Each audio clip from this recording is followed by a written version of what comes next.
Parisian underground. Barnaby collapsed into his chair, clutching his stomach. My stomach acid is currently strong enough to melt a hole through the hull of a destroyer. And do you know why?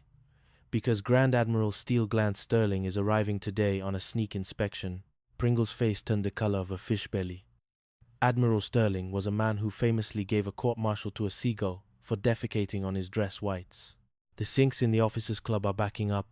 The grass hasn't been cut since the Roosevelt administration, and my best boat crew is currently run by a man who thinks the chain of command is something you use to tow a broken jeep. Barnaby groaned. That man was Captain Jack Thorne. Thorne was the commander of the U.S.M.C. Scoundrel, a petty boat that looked less like a vessel of war and more like a floating flea market. Jax and his crew were the bane of Barnaby's existence.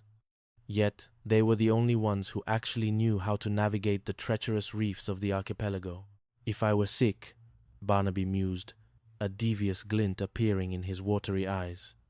If I were medically incapacitated, I could appoint an acting base commander, someone to take the brunt of Sterling's wrath, someone Sterling would inevitably fire, leaving me to return to a clean slate.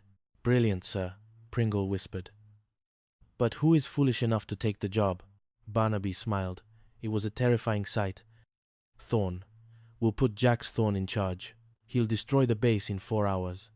Sterling will have him executed by sunset, and I'll be back in my chair by dinner. Chapter 2. The Acting Admiral of Anarchy. Captain Jax Thorne was currently sunbathing on the deck of the Scoundrel when the summons arrived. He was a man of effortless charisma and questionable ethics, possessing a wardrobe consisting mostly of Hawaiian shirts and a single, very wrinkled uniform. They want me to be the boss? Jax asked, squinting through his aviators at the frantic Pringle. Barnaby is dying of a mysterious tropical stomach ailment. Sounds like he swallowed a bad clam. Or his own pride. He's in the infirmary, sir. You must take command. The Admiral is coming. Jax grinned. Boys, we're moving into the big house. Pack the poker chips and the pineapple juice. San Pollo is under new management. The transition was immediate and catastrophic. By noon, Jax had authorized the installation of a tiki bar in the briefing room. By 1 p.m., he had redirected a shipment of fuel to power a massive refrigeration unit for the crew's beer supply. However, Jax's biggest headache wasn't the Admiral, it was the plumbing. Chief! Jax shouted at his lead mechanic, a greasy man named Greasy Gus. The sinks are backing up. Fix them. Can't, Skip, Gus replied, wiping a wrench on his pants.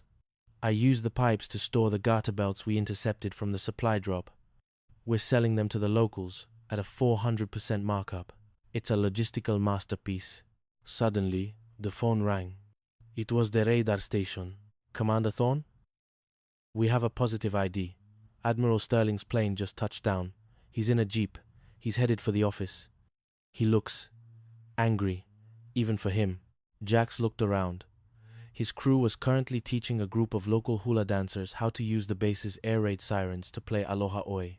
Action stations, Jax barked. Hide the girls in the bomb shelter. Put the beer in the ambulance. Pringle, get a tie on. We're going to welcome the Admiral. Chapter 3. The Sultan and the Laughing Gas. The inspection was a disaster. Admiral Sterling, a man whose eyebrows were so thick they had their own zip code, walked through the base with a look of mounting horror. Commander Thorne. Sterling rumbled, his voice like grinding stones. It's a new type of radar housing, sir. Jax lied smoothly. Aerodynamic. Experimental. Sterling was about to explode when a distraction arrived in the form of a royal yacht. The Sultan of Kumar, a key ally in the region, was arriving with his 3 daughters for a diplomatic visit. Wowie. Wow, wow, whispered Pringle, as the 3 princesses stepped onto the dock, draped in silks and smelling of jasmine. The Sultan was an old-fashioned man with a very sharp sword. I travel with my most valuable possessions, he declared. If any man dares to debase the dignity of my daughters, he shall answer to me, and the sword of my ancestors. Jax Thorne, ever the diplomat, decided the best way to entertain the Sultan was a high-speed boat ride on the Scoundrel. Unfortunately, the Sultan insisted on steering, He drove the PT boat like a man possessed, nearly leveling a small island and sending Admiral Sterling's hat flying into the shark-infested waters. Meanwhile, back at the base, Barnaby, who was still pretending to be sick, was growing impatient. He wanted to see Thorn fail. He began hallucinating girls in the laundry room and hula dancers in the infirmary. "He's got combat fatigue," Pringle told the Admiral. "The stress of the garter belt shortage has broken him," to save Pringle from a looming fitness board hearing, where Barnaby intended to blame the lieutenant for everything. They had heard that the base dentist had a fresh tank of nitrous oxide. "If we can get Barnaby in a good mood," Jax whispered, "he'll cancel the hearing. We just need to improve the air quality in his office." They rigged a hose from the dentist's office through the ventilation system. The transformation was magical. Barnaby, previously a man of bile and fury, began to giggle. "Oh, Sterling, your medals look like little shiny buttons. Can I touch them?" Admiral Sterling, usually a pillar of granite, found himself snorting. "Thorn, you're a chucky-wucky." "That's what you are, a little chucky-wucky." The fitness hearing turned into a stand-up comedy routine.